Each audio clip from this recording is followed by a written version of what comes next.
Сайн үзэгний автомат ярилцлагатай энэ 7 өдрийн newsletter podcast-тай тавтамжирл. За энэ 7 өдрийн мэдээж бид хоёр араа жоохон өөрчилсөн байгаа. Манай офисын засвар дууссан.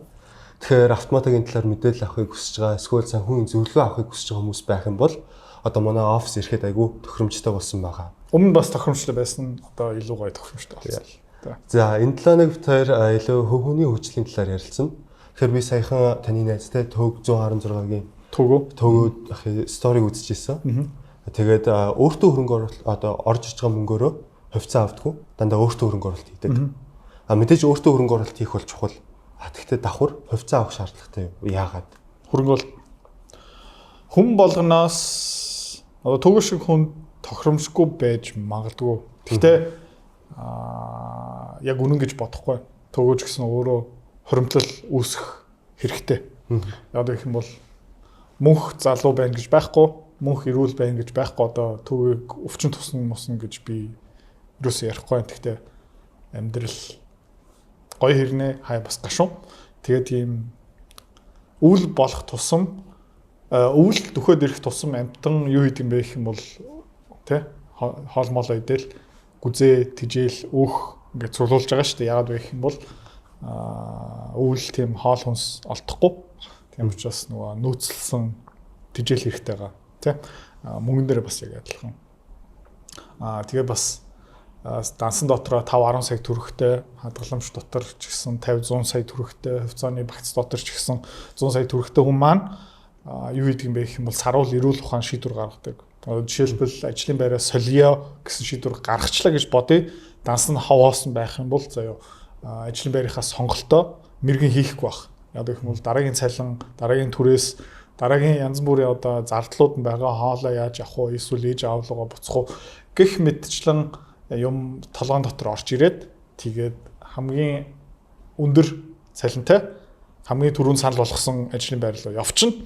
Тэгээд тэр маань муу ажлын байр, муу захирлын доор, муу хамт олонны доор байвал тэг хохиролтой байхгүй.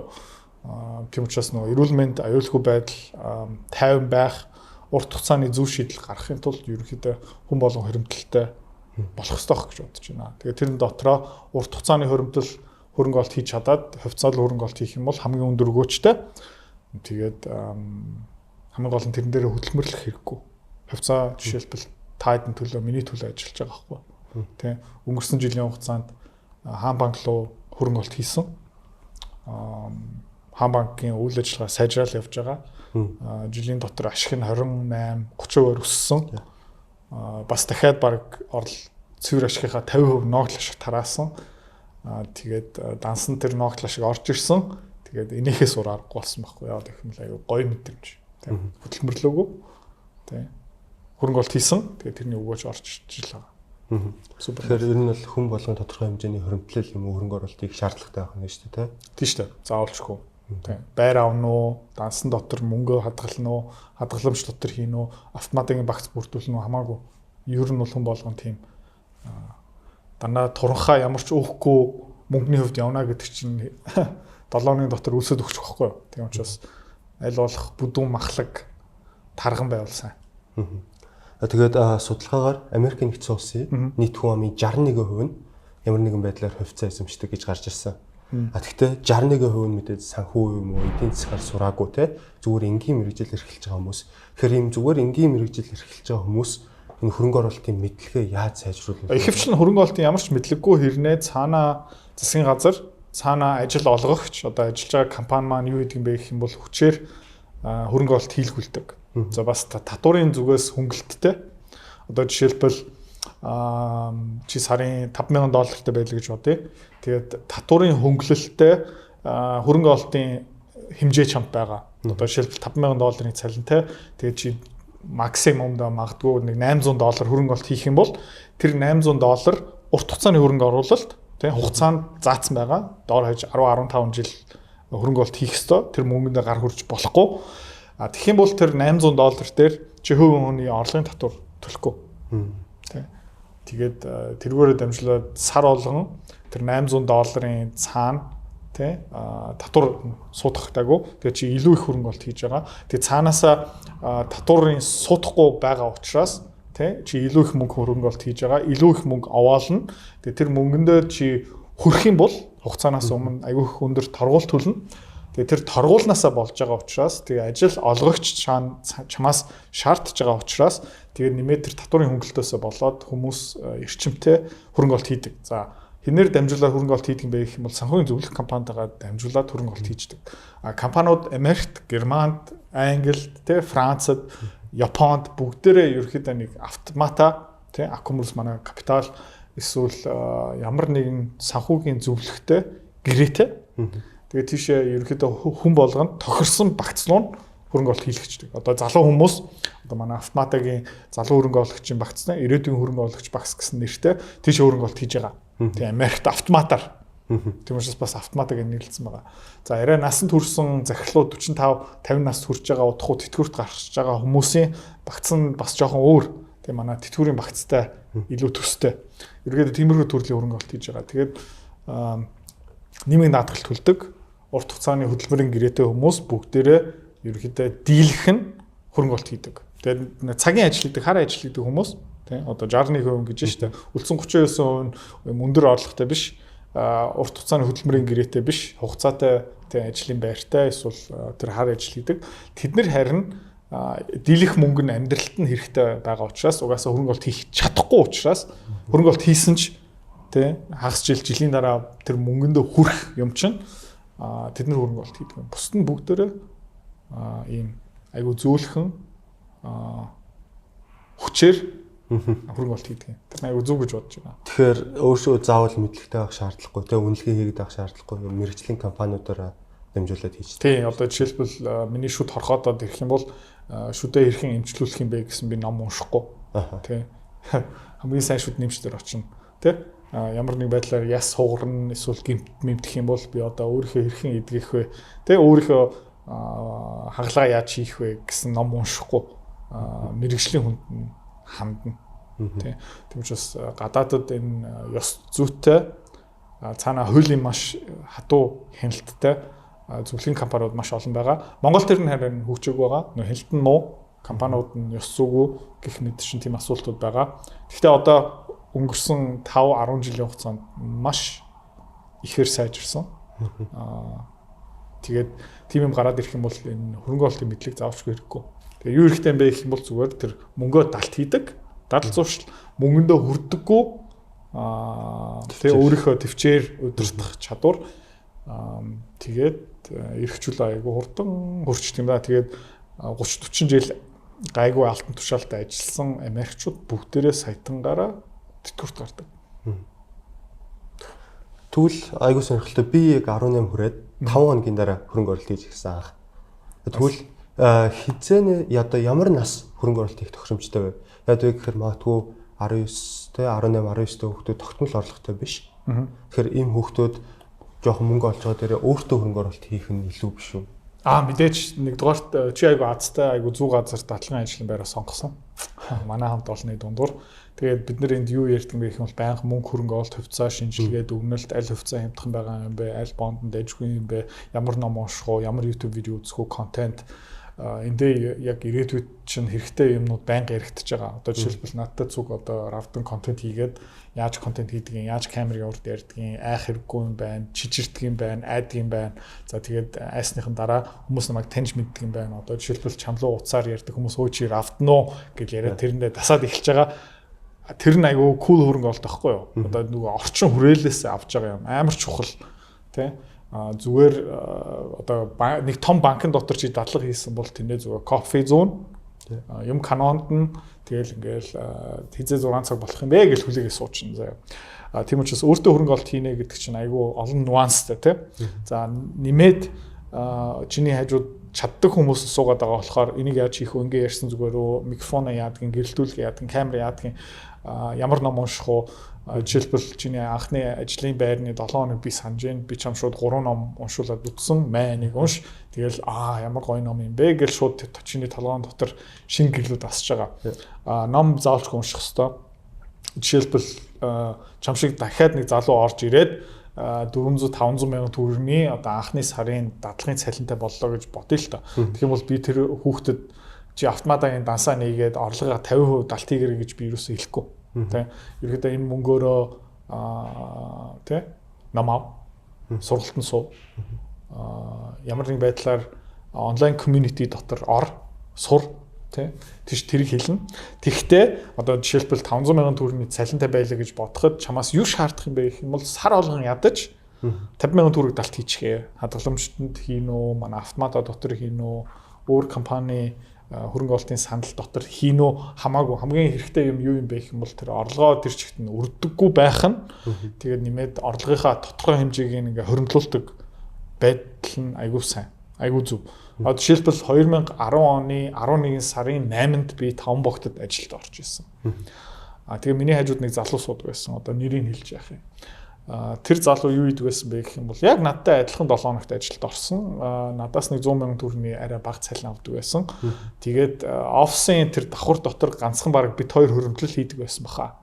Тэ. Тэгээд тэр манай тэр найз бол сарын орлогынхаа шууд 20% далт хийчихдэг байсан. 2010 он гэдэг чинь одоо 14 жил өнгөрцөн. Тэ. За тэгээд тэр залуу ерөөхдөө авьяастай дизайн хийдэг. Тэгээд нэг хагас жилийн дараа хагасаа өдөр би офис дээр ирдэг байсан. Бүтэн сая өдөр офис дээр ирдэг байсан. Тэгээд оройн 9-10 цаг хүртэл бас офис дээр суудаг байсан. Юу гэдэг байсан бэ гэх юм бол ном уншдаг, тэ Excel сурдаг. Тэгээд үнэлгээ хийж сурна. Янз бүрийн юм сураад байдаг. Тэгээд тэр найз маань бас давхар суугаад байсан байхгүй юу? Юу хийжсэн бэ гэх юм бол Photoshop, тэ Adobe Illustrator янз бүрийн юм ингээ сураал яваад байсан. Тэгээд бид хоёр ингээд орой суусараагаад тэгээ манай найзыг тэгээд ингээд дэлгэцэн ингээ хараад ирсэн чинь хөөе чи 7 цагийн юу хийж байна гэсэн чинь нэг лого хийгээд байсан байхгүй юу. За чи ямар лого хийгээд байгаа юм бэ гэх юм манай нэг таньдаг хүн надаас асуугаад тэгээ би энэ нэг лого хийгээд өгч байна. Надад 100,000 төгрөг төлж байна. Тэгээд манай хүн бол ажлын цагаар ажил хийсэн. Ажлын бус цагаараа халтур хийгээд эхэлж байгаа байхгүй. Тэгээд тийм үү. Тэгэл би тухайд Aurum Capital гэдэг компани анхныхаа компани эхлүүлж ирсэн.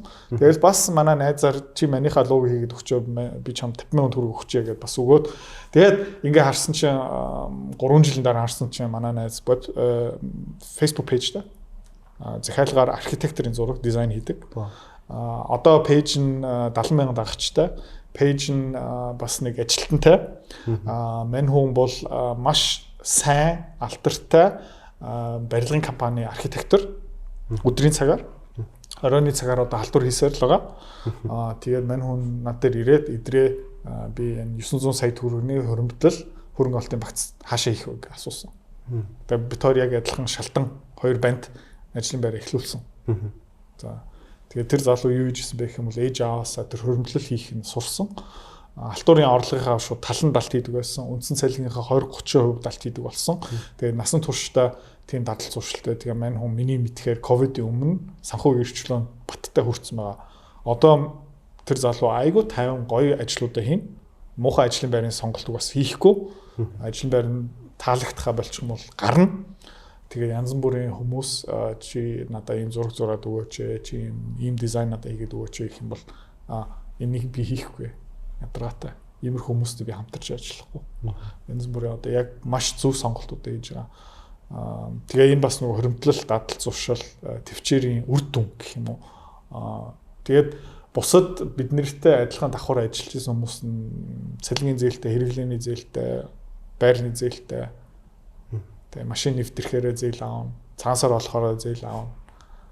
Тэгээд тэр найз бол надаас нэг ч удаа мөнгө зээлэх үү гэж асуугаагүй. Бусд нь баг бүгдээрээ хаяа асуудаг. Тэг. Манай тэр найз бол never. Тэгэл тухайн үед би Prius 11 ундаг байсан. Тэгээ манай найз Honda East билүү? Toyota East билүү? Яг жижигхэн тэрэг ундаг байсан. Одоо би Prius 30 ундаг. Тэгээ манай тэр 800 одоо тэрбум төгрөг гараа явцсан л да.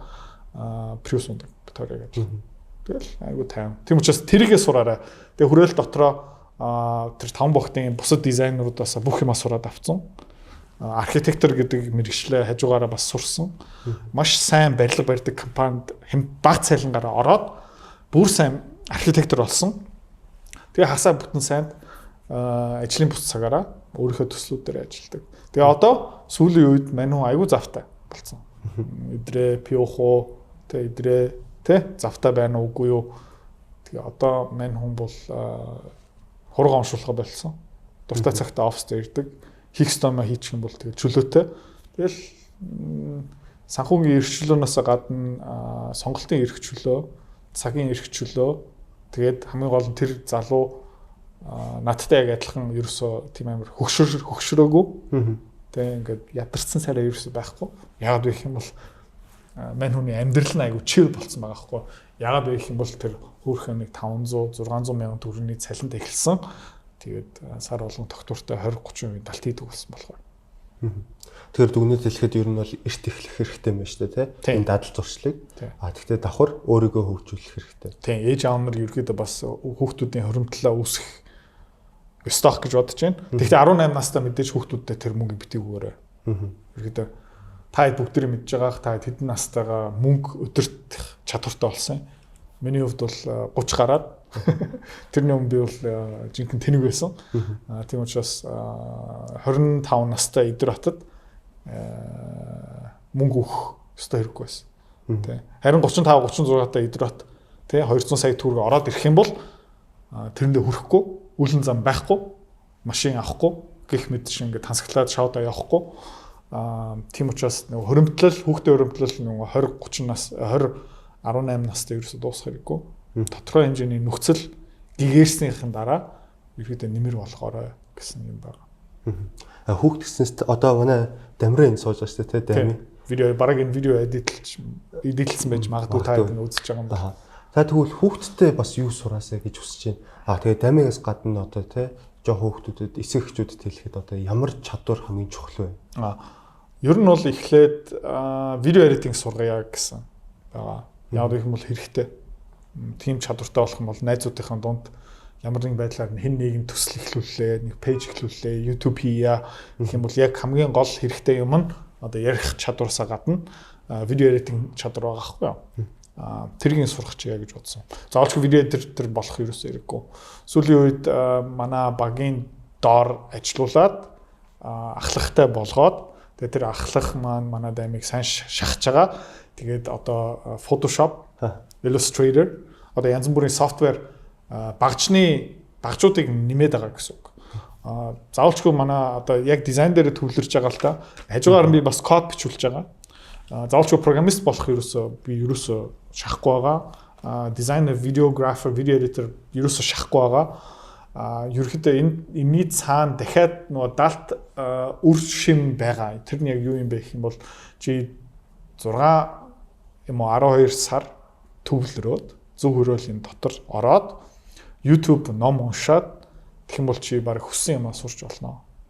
Тэгээ мэрэгжил гэдэг юм маань диплом биш ээ. Мэрэгжил юм маань ерөөхдөө чадвар. Орлого олох нь диплом юм уу ямар нэгэн сертификатаас үндэслэж гарч ирдэг юм аа. Тэ орлого бол чадвараасаа гарч ирдэг юм аа, хандлагаасаа гарч ирдэг юм аа. Тэгээд ядаж нэг 6 12 сар нэг юм дээр өдөр болгон тууштай хийгээ явчих юм бол хэрэгцээтэй чадварын баг 70-80% эзэмшчихнэ тий. Тэгээд дараа нь таалагдахгүй юм бол өөр юм хийж болно. Гэхдээ юу ойлгоцсон байгаа юм бэ гэх юм бол дараагийн юм оролдоод эхлэх юм бол окей үр дүн ерөөхдөө 6-аас 12 сарын дараа гараад ирчих юм байна.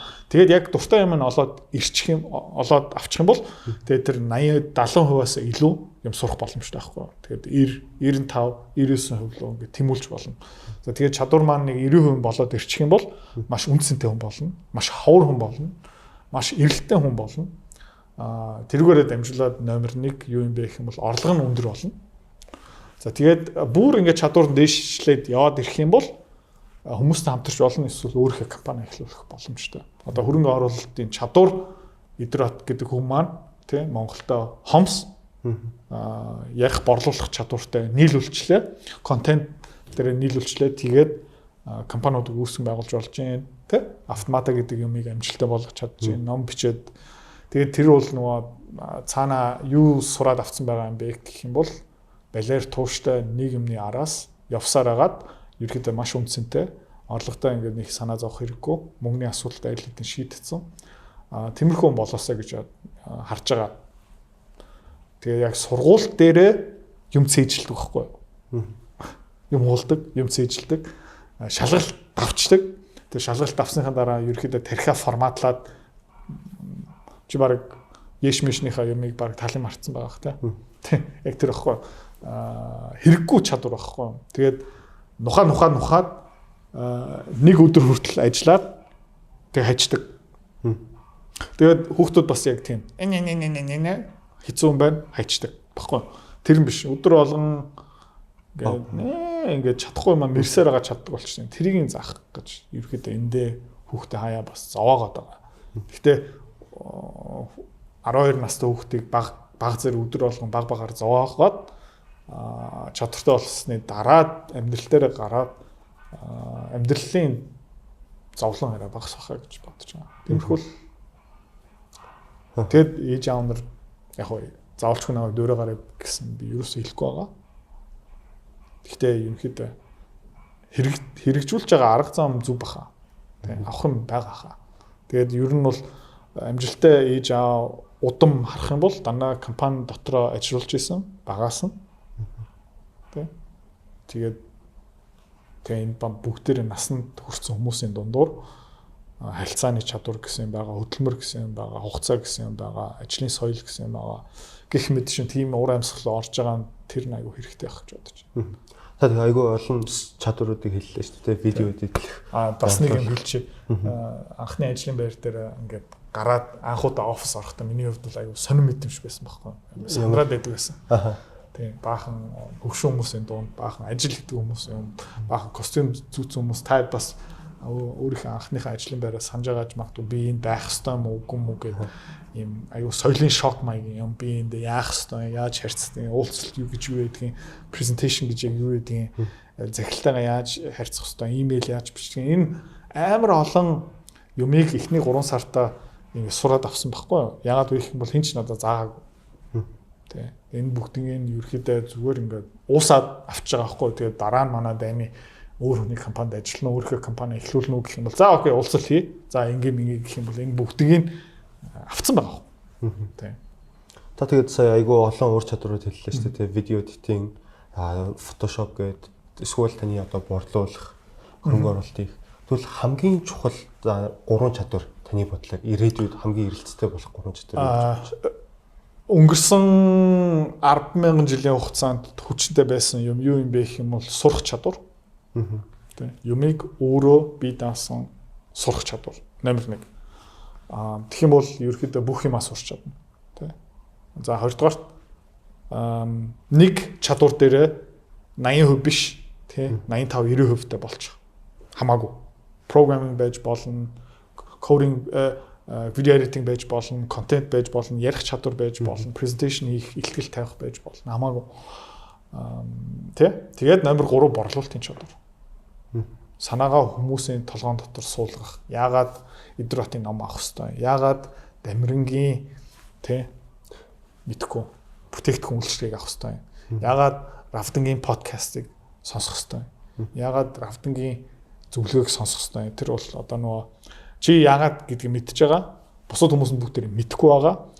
Тэр яагаад шалтгааныг тайлбарлын бусад хүмүүсийн толгоон дотор яг 100% буулгах чадах юм бол хүн болгоомжтой дээр ирэх хэвгүй юу? Одоо борлуулалтын чадвар гэх юм уу? Тэгээ тэр нь айгуу чухал гэж би харж байгаа тэр чадвар. Тэгээ сая одоо эхний чадварын сурах чадвар гэж тийм хүн бие даагаад бүхнийг сурч чадна. Тэнгүүт айгуу сонирхолтой одоо их сургууль хэрэгтэй юугүй юу гэд том одоо мэтгэлцээ болоод байгаа шүү дээ тийм. Ихэнх одоо Facebook-ыг байгуулсан Mark Zuckerberg жишээ нь их сургуулаа хийсэн. Microsoft-ыг Bill Gates бас их сургуулаа хийсэн. Гэх мэт таны бодлоор их сургууль хэрэгтэй юу? Юу хэрэгтэй? Нөгөө эмчдэрээ заавалчгүй хэрэгтэй, инженер дээр заавалчгүй хэрэгтэй. Тиймэрхүү яг сертификат бол хэрэгцээ бол байгаа. Одоо эмч мэрэгчлэр сураагүй хүн дээр очиод хаалга хийн гэж байхгүй. Яг гэх юм бол тэр бүгдийг мэдээд амар том шалгуур давна гэдэг чинь амар ихгүй. Бизнес удирдлага гэх юм бол би л өстой bullshit гэж бодож байгаа. Яг гэх юм бол нэгдүгээрт багш нь яг бизнес удирч чаддаг байсан бол өөрийнхөө бизнестэй. Эсвэл аль хэдийн бизнес эхлүүлсэн тэгээд багшлах пашнтай хүн байж магадгүй. Тийм хүмүүс амар хавар, амар үнэтэй. Тэгээ ерөөхдөө энэ групп компани захирал маань ерөөхдөө бизнес заах хэрэгтэй байхгүй юу? Тэгээ хийгээгүй хүнээс бизнес удирдлага. Тэгээ бизнес бас яг юу юм бэ? Тийм бүтээгдэхүүн байна, үйлчлэгээ байна, борлуулах чадвар юм байна. Тэгээ амар олон юм байгаа хгүй юу? Заан гэж байхгүй баха. Тэгээд энийг одоо бити сур гэж юусоо хэлэхгүй байна. Сарах заах аргууд нь дээр одоо хэдэн мянган жилийн өмнөөс яг адилхан байсан. Англиар нэг одоо apprenticeship. Тэ нэг мастерын доор 5 6 жил нухсаар агаад сурдаг штэ. Японд маш төв юм л те. Одоо сэлэм хийдэг хүн, модоор хийдэг хүн, тэг урлагийн хүмүүс, урлаг гэдэг юм маань одоо суурийн их сургууль дээрээ сурч болно. Гэтэ яг нэг супер артистын доор дадлага хийгээ явчих юм бол сураад авчих واخа. Тийм учраас манай Дэми одоо жишээлбэл аваа би бизнес удирдал сурах яг юм бол би үгүй хэрэггүй гэж хэлэх واخа. Гэхдээ аваа би computer science тэ одоо шүтис юм уу гадаадын тэ компьютер технологийн сургууль сурах яг юм бол окей. Эсвэл би юм шиг бол яг юм бол окей. Би хими инженер болъё гэх юм бол окей. Их сургууль руу яв. Мастера хий, PhD-га чи. Тэгэхдээ ингээд аваа би одоо маркетинг сурмаар байна. Тийм учраас би их сургууль орлоо гэх юм бол no. Бизнес удирдлага no. Тиймэрхүү юмнууд. Одоо яг мастер чаддаг хүнээс сурах ёстой чадваруудыг тий мастерудаас сурсан дээр. Сертификаттай хүний амнастай хариуцлагатай тийм юмнууд тий арай креатив биш яг нэг дүрм мөрдөх ёстой юмнуудыг яа их сургууль тий. Тийм учраас энэ янз бүрийн их сургуулиуд янз бүрийн юм зааж байгаа да би ерөөхдөө жоохон сонирн байгаа. Хэрэггүй хөх гэж бодож байна. Борлуулалт маркетинг одоо их сургуулиас хизээж сурахгүй. Яагаад гэх юм бол тийм чадвартай байсан бол хизээж багшлахгүй байхгүй. Тий. Өөрийнхөө бүтээгдэхүүнээ зараад гэртээ мөнгөө тоолж суух байхгүй. Тэгээд ном та намайг анх орж ирж байхад нэг 3 ном уншуулсан шүү дээ. Питерлинч тэгээд нөө Баян уу ядаа гээд ном унших тэгвэл хувийн үйлчлэлт яаж чухал? Тэнийг асуулт гэж магадгүй гэхдээ за ингээ харъя л та. Одоо энэ Warren Buffett-ийн ном байна заа. Warren Buffett одоо 93 настай тий. Окей. За тэгэд Warren Buffett солиотой 13 наснаас хойш хөрөнгө оолт хийгээд эхэлсэн. Тэгээ одоо 80 жилийн хөрөнгө оолтын туршлага хоригдлогдсон байгаа байхгүй. Тэгээ энэ ном дотор баг мань хүний дийлэх сургамж алдаануудын бүх ингэ бичсэн байгаа. Тэгээ ерөөхдөө энийг тодорхой хэмжээгээ өөрийнхөө зоох ерөөсөө хэрэггүй. Энийг уншичаад ерөөхдөө тодорхой хэмжээний алдаануудаас сураад аваад тий одоо өөрийнхөө тэнэглэлээс хамгаалах боломжтой байхгүй. Хүний алхацсан замаараа алхах нь аюу амархан. Тий яг нэг хүн отхон тэнгэр уулуу зам тавьсан бол тэргээрээ баг нэг шатаар дээш алхах нь амар easy штэ. Тэгээ тийм байхгүй. Заавалчгүй одоо би яг хинч мэдхгүй хинч явж үзээгүй замаар явна гэдэг чинь яг ийм хөрөнгө оолтын чадвар те бичих чадвар янз бүрийн амар тэнэг хооцтой. Тэ. Одоо бичих чадварч байна, маркетинг, борлуулалт те бүх юм ерөөхдөө одоо энэ хэдэн 100 мянган жилийн амьдралын туршлага энэ номын сан дотор орцсон байгаа. Тэрнээс сороод аваад тархиа цэнгэлэхгүй байна гэдэг чинь амар тэнэг байхгүй. Тэ. Тиймэрхүү л үнцэнтэй. Ерөөхдөө амьдралаа хөнгөвчлж байгаа, гэрлээ илүү хурдан асааж байгаа. Алдаа хийхгүйгээр туршлагатай болох боломжтой. Тэгээд ерөөхдөө бүх замаа товчлоод байгаа байхгүй. Тэгээ аваан дээр ингээд зовоо гарснасаа шууд ерөөхдөө отхон тэнгэр рүү баг багаар алхах боломжтой гэсэн үг байхгүй. Тэгвэл таны хувьд одоо амьдралыг чинь өөрчилсөн ч юм уу те хамгийн дуртай ном чинь юу? Би хагас жил болгон шинээр уншдаг. Манай гэрт, манай оффист бас 2-3 хөлбөр явжлаа. Манай 0 дотор байнга нэг байдаг. Миний орны хажууд байнга нэг байдаг. Тэр ямар ном юм бэ гэх юм бол нөгөө Dale Carnegie-ийн How to Make Friends and Influence People. Монголоор нөхдөд хэрхэн юу лээ сайн мэдэхгүй байна. Тийм. Тэр нэм Dale Carnegie-ийн ном энд бас нэг зургийг тавьчих. Тэр ном байгаа. Тэгээд энэ номын сан дотор алга болсон нэг хүн хулгай хийсэн. Ямар ном байсан бэ гэх юм бол David Ogilvy on Advertising гэсэн ном байгаа. Тэр хоёр ном бол ерөөхдөө идротын суурь гэх юм уу. Хүний харилцаа, борлуулалт хийх чадвар.